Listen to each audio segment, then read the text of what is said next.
Hey everyone, I have another Aurora to show you, and this one is like a ultra super limited edition. It is number 51 out of 100 pens, and that would be the Aurora Hastil. I don't know if I'm saying that right. Hastil. Don't judge me. I know y'all gonna write in the comments correcting the pronunciation, but whatever. Let's take a look inside of the box. So let's flip off the cover. We've got a nice black box with the Aurora logo on it. Taking off the lid. Got another box. We've got this little part that opens up for us to take it out a bit easier. And it comes in a box that's kind of a leatherette feel to it. Open it up and we are revealed, or we see a beautiful rose gold Hastil. Almost sounds like I'm saying hostile. We'll say Hastil.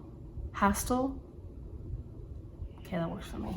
What's really cool about this pen is that this is it's a very modern design. And the Hastil is a pen that it was designed in 1970, and it is the only pen in the Museum of Modern Art in New York, the only pen in its collection. And that's because it's such a monumental pen. It's very slim, as you can see. And let's take off this cap. And it has a beautiful rose gold nib. Inside there is a converter, and the section is nice in its textures. That actually is real nice. I'm glad it's not metal. So it has something like a squeeze converter in here, kind of like those old vintage pens where you squeeze the bladder to get the ink inside of the pen. So it does come off. It's a proprietary type of converter, so it also comes inside. I didn't show you this, my bad. So underneath this there is a cartridge, so it is a cartridge converter. So I imagine that you can likely get like a maybe a separate cartridge converter for this, or a converter, but maybe this will do okay. It's worth a shot, right, to see how it goes. So it pops right back in there. And I love that it is also rose gold to match the rest of the pen. That makes it even more special in my opinion. So let's put the barrel back on. So like, look at that, it looks very nice. Let's see how it posts. Yeah, posts rather well.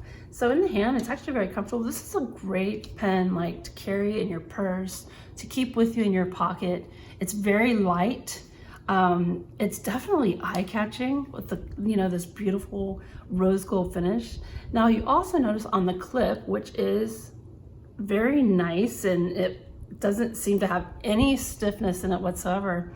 In order to commemorate the 100 years of Aurora, you might notice that there's 100 going down that entire clip, which is really cool. On the back of the cap, there is the number of the edition that this pen is. And then if you look at the bottom of the cap, the logo Aurora is there. So it's a very classy pen. It's definitely looks professional. And when you pull this guy out to write with, it's totally gonna get some looks. I mean, it is very cool. And even the nib has this very cool look about it. It's a smaller nib, but could you imagine a big nib on this pen? It would look kind of awkward. Wow, what a cool pen. I love that snap when the cap goes on it. It's so satisfying. The next thing I'm gonna do is I'm gonna ink up this beautiful pen, and I'm gonna ink her up with some Aurora Grey. Let's check it out.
thank you so much for joining me for this look at the Aurora Hastil. I guess that's how you could say it, I don't know. Really cool pen. It's very, very limited. In fact, I did a search on it to see how many are out there, and I did find some over at Goulet Pens, and it's around $500. But for a collector's edition, only 100 made, it's pretty special. So I do highly encourage you, if you're a collector of really cool pens that are, you know, commemorative or very, very limited production, I highly encourage you to go check this out. And if you really like rose gold, I mean, I'm a rose gold fan. I love this. Gosh, it's just like so gorgeous. All right, well, that's all I've got. So that's how the ink flows.